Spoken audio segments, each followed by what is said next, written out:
Tell me, Stan. Tell me, what should I do? Huh? Why does he keep repeating his own name? Surely not. Even I've never heard tell of a second Stanley. Oh, Stanley. It should have been me. I should have been the one to die in the Melchivari that day. Why won't your spirit come and stop me from using your name? Why, Stanley? Why? If only you hadn't had to save a rookie like me, you would have never died in that windless corner of the world. You were a renowned adventurer, destined to become a legend one day. But now, that'll never happen because your life was cut short, and all because of a worthless tag-along.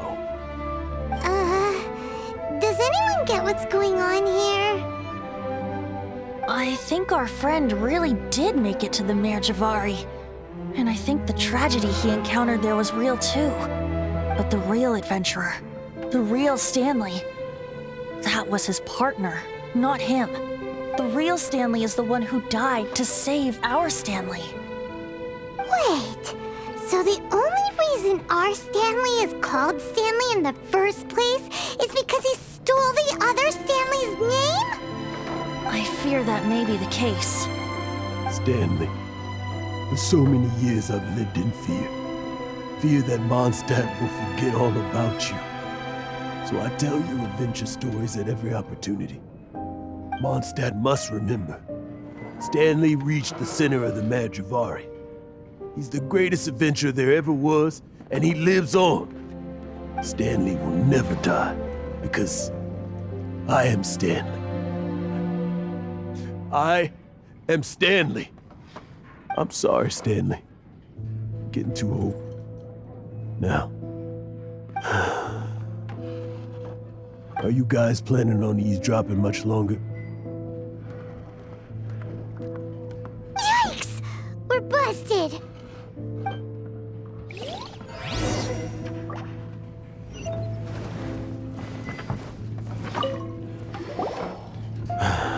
Go away. Save your questions. And just leave me in peace. But... Leave now. Don't make me tell you again. Honorary Knight, Venti, and Paimon. I'm so glad you guys are here. I've been looking for you everywhere. I wanted to thank you again for helping me find the sword and shield. My parents are finally supporting me. Oh, really? Yeah, really. They even said they're gonna pay for someone to fix up the Sword of Brilliant Valor and Shield of Magnificent Honor for me, so I can take them out on the road. That's wonderful! So, Jack, is this the part where you bid farewell to Mondstadt and set off on your intrepid trip traversing Teyvat? No, not yet. I still don't have what it takes to go too far from home just yet. Besides, I'm sure Stanley still has a few stories left to tell. They're what inspired me to become an adventurer in the first place. Stanley, Oh, you're drunk again. We'll see you tomorrow then. After your hangover wears off. Maybe you can tell me some more of your stories? Stanley's really fond of that kid, don't you think? Jack. Jack left. Oh, I see. Well, thank you for not telling him about my secret. Huh? All of a sudden you're facing the facts? That isn't like you. Just now, I couldn't bear to look at him. His adventurous spirit is so pure, unblemished. Just a weary old feckless fraud. But that kid is a brand new shining star, full of potential. I cannot allow his dreams to be crushed. You're not a total fraud. Stanley's adventure stories and experiences. They're all true, aren't they? Stories? Experiences? What's the point of them anymore? To be honest, my memories of adventuring and of Stanley, they're hazy these days. That's my biggest secret of all, and my biggest fear. All these years, I've been living to tell his story.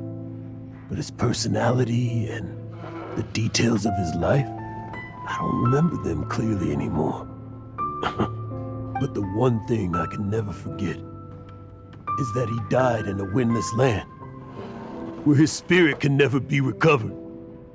Exactly. Even in his memory, the real Stanley isn't the living, breathing friend he knew at all.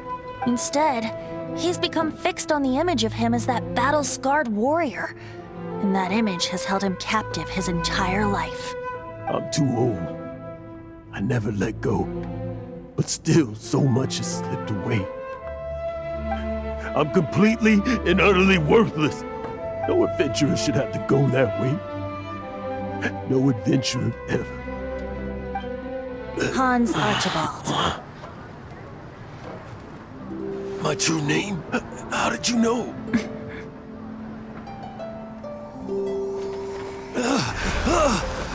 The wind. I can hear the wind blowing in the Mare Javari.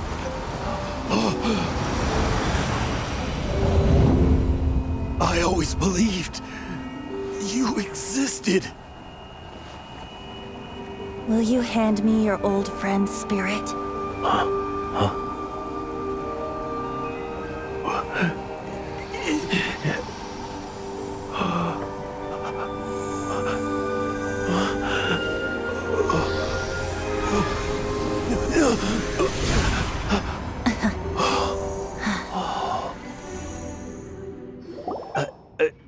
I can't believe it. Thank you all. And thank you, Lord Barbados. I'm sorry. It's gonna take me some time to calm back down. But I think that I'm gonna be okay.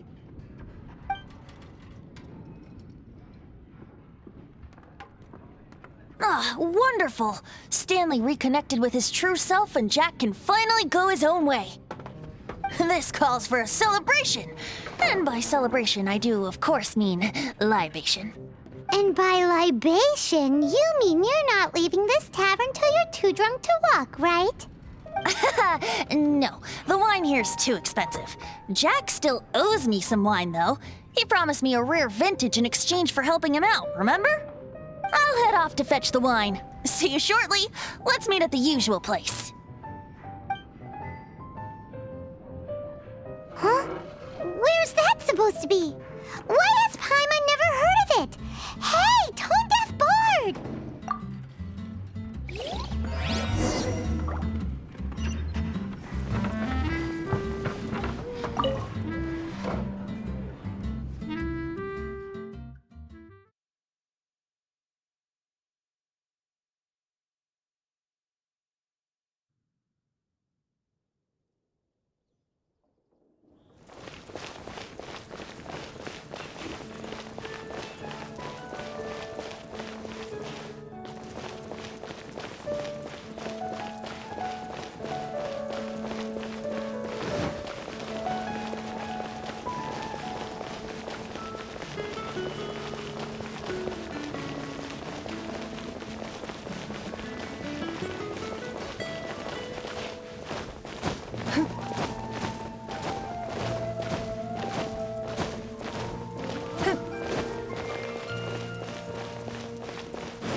You made it.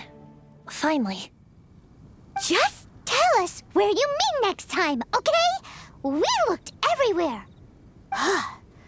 So, did you at least manage to find your wine? Yep. Well, sort of. Jack made it out to be a rare collector's edition vintage, when actually it's just a half bottle of regular cider. This takes me back. The first time I saw this view, I hadn't even taken on this form yet. It was about 2,600 years ago, before the world had come under the rule of the Seven. At that time, Old Mondstadt was ruled by a tyrant who sealed off the city's perimeter with a ferocious hurricane. Even the birds couldn't get in or out. Old Mondstadt? Oh, Paimon remembers! Nowadays it's known as Storm Terror's lair, right? You mentioned it before. That's right. The Tyrant of the Winds who once ruled from that tower was Decarabian, god of storms. Back then, I was but a wisp among the thousand winds. I wasn't a god of anything. I didn't even have a human form. I was just a tiny elemental being who lived in the wind, a gentle breeze bringing subtle changes for the better, or tiny seeds of hope. A tiny elemental being? Without a human form? Venti, do you mean you used to look different than you do now? Yep. My current form is not so different from the situation with fake Stanley. I took the form of a friend. In Old Mondstadt transpired the story to be told, where a tyrant ruled. I met a boy not that old. The lyre he played, and for a song he sought. But storm walls blocked blue sky. He was sincerely distraught.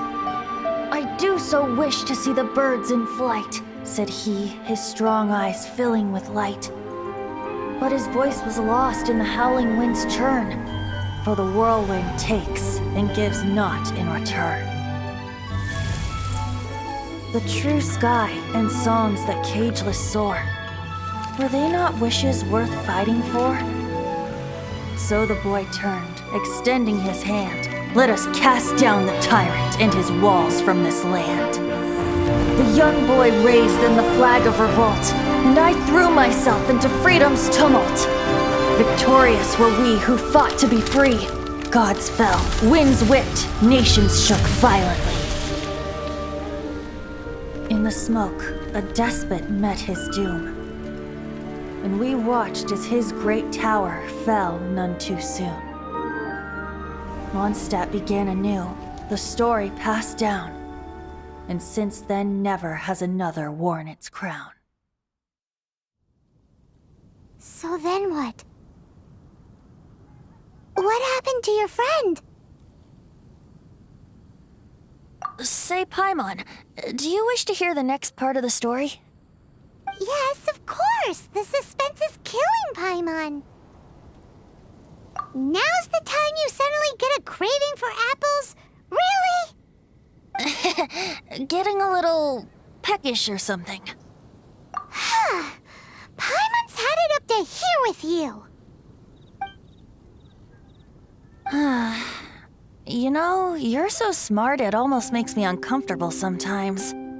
But then, maybe it's right that true friends can tell what the other is thinking. A refreshing drink, a gentle breeze. Moments like this always take me back. Back to a song that I first heard from him.